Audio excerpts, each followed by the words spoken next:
I've been reading Wild Card since it came out. I got in trouble reading George R.R. Martin when I was at one of my first jobs just out of high school. And George was actually one of my professors at Clarion West when I went there in 1998. So I knew him from that. And I knew him, I volunteered at the Nebulas when it was in Santa Fe.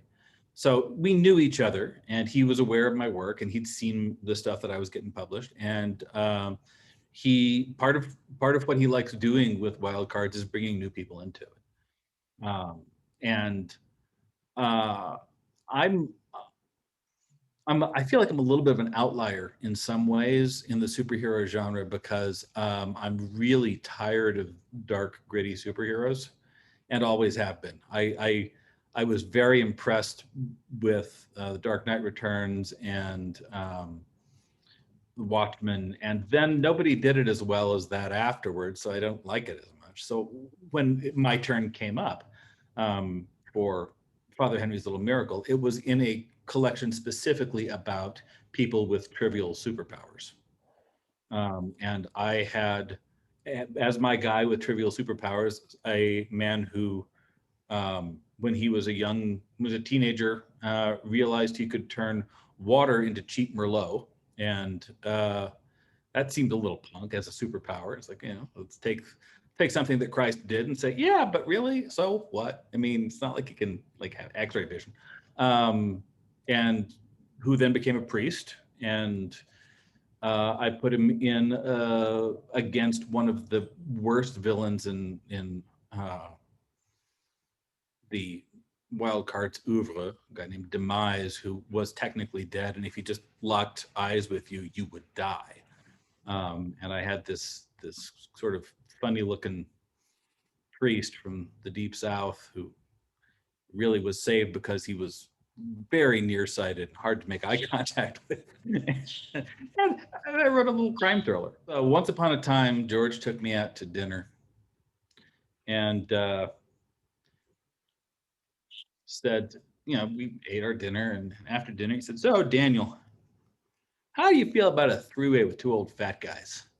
And that was the pitch for Hunter's Run. That was when I was in grade school, when I was like a wee one. Uh, Gardner wrote the first third of a story and workshopped it, and George saw it and said, "Why don't we collaborate on this?" George took it, and he took the part that Gardner did, and he wrote his section to it, and he sent it back to Gardner, who didn't do anything with it.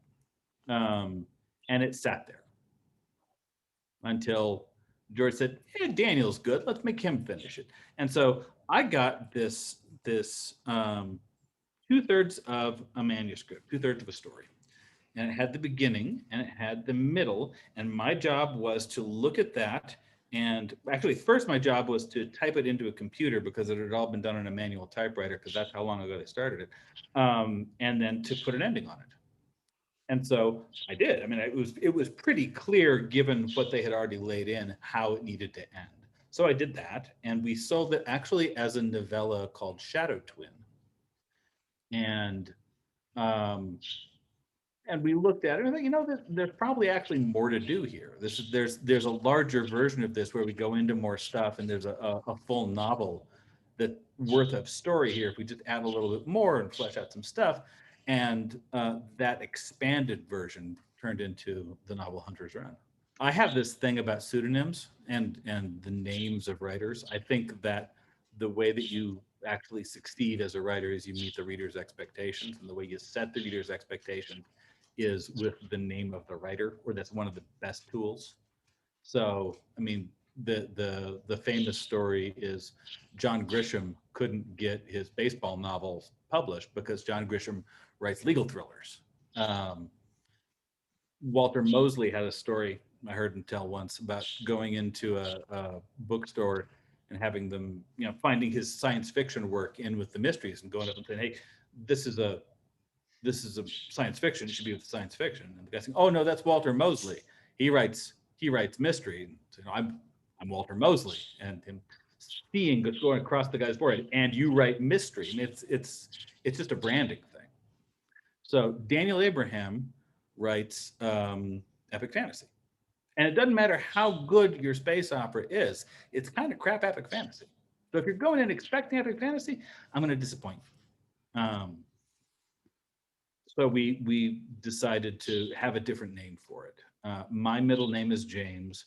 His middle name is Corey. Um, we figured if you put in a couple initials, it kind of stands out. It's kind of a weird name, and RR had been taken a couple times, so we didn't want to do that. My daughter's initials are SA, so we put her in the middle, um, and that was James S.A. Corey. The way that that actually started was Ty moved to Albuquerque because his wife was looking for a good, inexpensive architecture program, and we have one of those here. And he had published a short story previously, which got him through a friend that we have in common into the same critique group that I'm in. And because we kind of started hanging out socially, he invited me over to his place, and I was going over on Wednesdays and playing Xbox. Um, and he was running a tabletop role playing game that he had previously run as a play by post, and he had its origins in a failed pitch for an MMO, and he was playing it up in Santa Fe with a bunch of the writing community right about the time my kid was like, not really out of diapers, so I couldn't really drive an hour up to Santa Fe to play reliably. And he very kindly ran a version of it down in Albuquerque for me and my wife and his wife. And we played probably 3 or 4 sessions of that. And he'd done all of the world building. It was this completely um, created world. I could ask him anything. I could ask him the shape of the corridors. I could ask him how the water recycling worked. I could ask him how how the debt from Ceres Station got laundered through Earth banks. And he just knew all of it. And I had by that point written 5 or 6 books, and I thought, he's done all the hard work. I'll just write it down. We'll change so that it's a good book. I know how to write books. We'll sell it to Tor. We'll get pizza money. It'll be fun. And that's and then we spent Wednesdays for a year writing Leviathan Wakes for shits and giggles and pizza money. A belter is someone who has grown up in a low gravity environment for a significant period of their kind of maturation.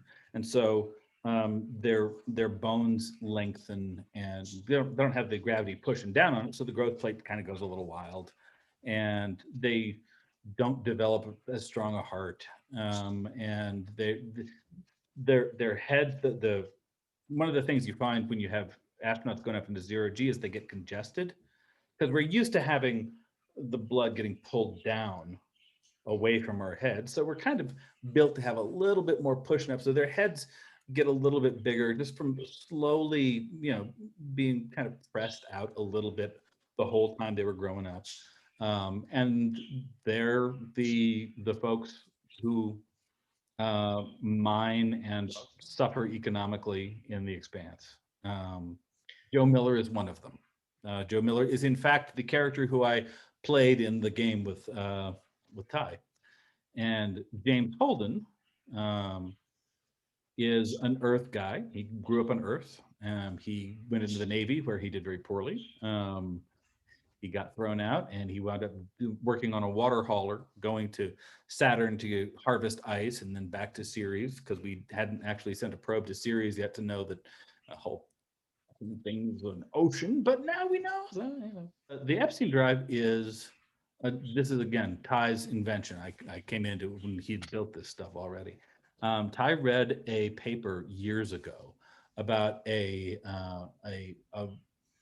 possible design for a really hyper efficient fusion drive, where magnetic bottle was used to take the heat and and he will never tell me or anyone what that paper was, because I'm sure it's discredited by now. But all it is a really incredibly supernaturally efficient fusion drive that lets you go from one planet to another in a plausibly short amount of time for a story, because so much of that was collaborative. The thing that I'm most pleased with, specifically from Caliban's War, um, was that we had three very traditional characters in very traditional, usually pretty gendered roles, who we swapped, and we got Bobby Draper, Christian Avasarala, and Praxidiki Meng out of. So we had the hardcore heavy duty politician who turned out to be a little Indian grandma. We had the rough and tumble butch Marine who turned out to be Bobby Draper. We had the mother who had lost her child and was trying to find it again, who turned out to be this guy who's a botanist. And by making just that one change, we came up with three characters who I think I'm just always going to be kind of proud of. We actually planned out the entire series while we were doing Caliban's War. So we didn't know we were going to do a lengthy series when we were doing Leviathan. We were just writing for fun.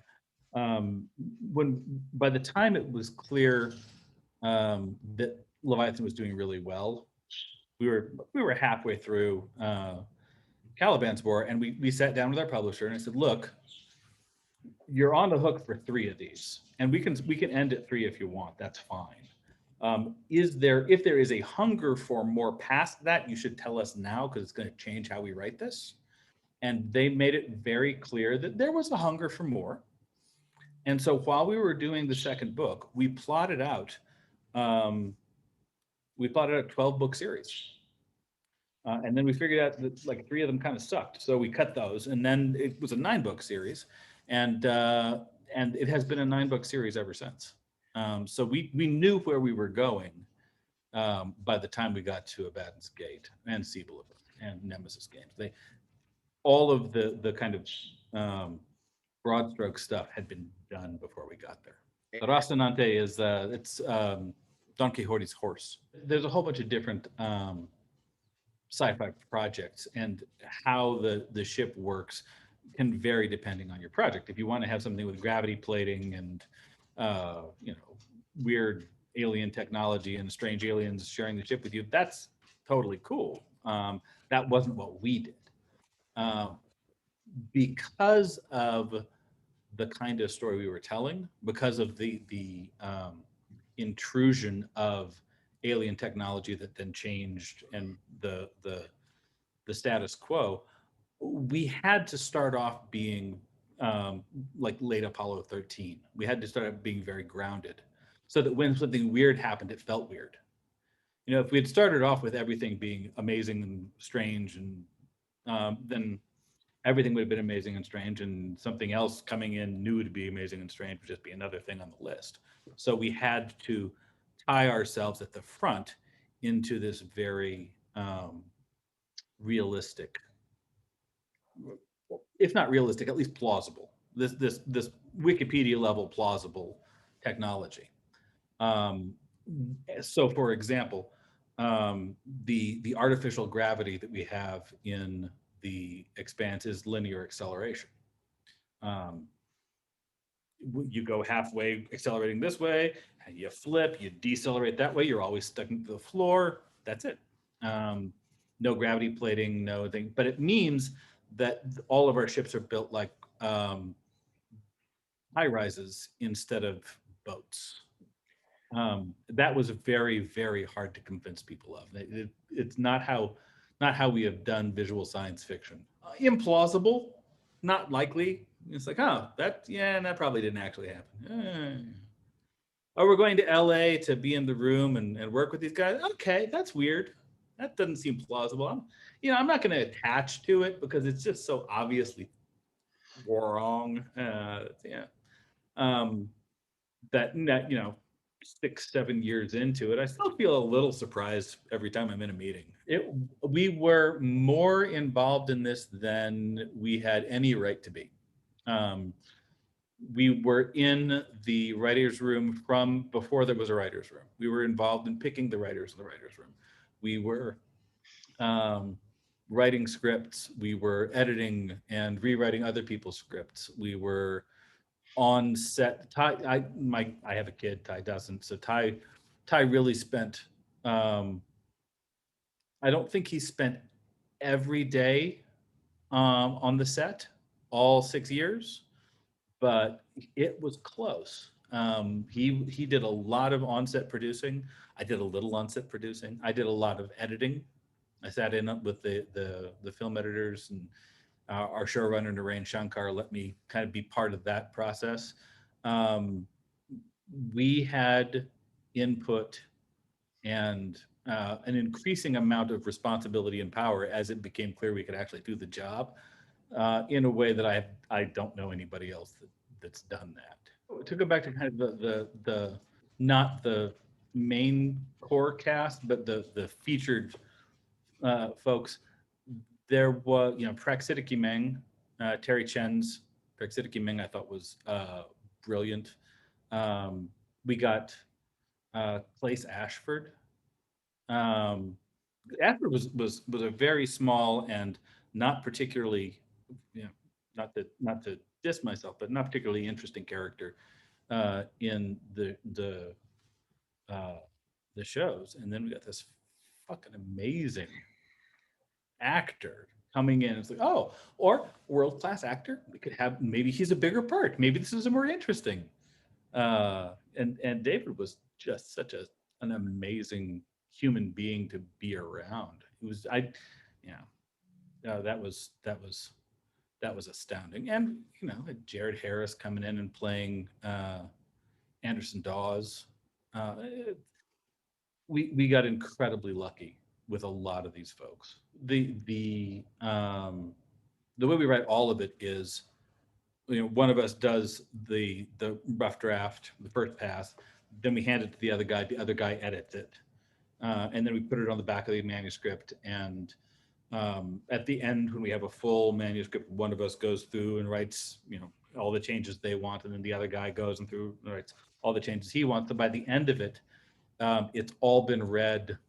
It's been written once and rewritten 3 times by the time it goes to the publisher. The big thing that we did when we hit Persepolis Rising was we did a huge time jump. And I talked to you before about the 12 book version of that with the 3 shitty books. That's where the 3 shitty books were. The 3 shitty books happened in those 30 years, and they were boring. And so we just skipped all the boring parts. We just jumped right to where something interesting happened. Um, and that was tremendous fun. It was a risky move, and one that I think um, may still come back to bite us. And that was kind of the interesting thing for me in that. And then the other thing that we did at the and spoilers here a little bit toward the end of Persepolis and all through Tiamat's Wrath is we took the guy who had been our absolute tentpole hero, center of the story, and we just put him off stage. We took James Holt and we said, okay, you're awesome. Go over there, and we'll be back to you in a little bit. And we told the story through other people, and we spent all of Tiamat's Wrath seeing him through other characters' eyes. Leviathan Falls is the last novel in the Expanse. It's the final novel. It's the one that has the ending to the story that we started in Leviathan Wakes. We've known what the end of this book was since we were writing Caliban's War back in, I don't know, 2012, whatever it was. Um, this is where we've been going. This is the one where we pay off everything we're going to pay off. Where we take the threads that we've been laying in, and the hints we've been laying in, and the stuff that we've built, and we take it to the that one last stop.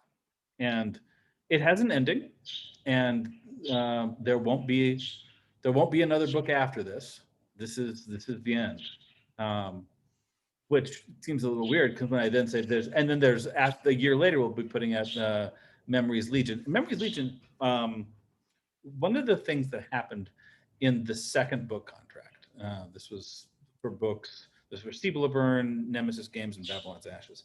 The publisher asked us to do 5 novellas along with the novel. So it's like every 6 months, something would be coming out for the Expanse.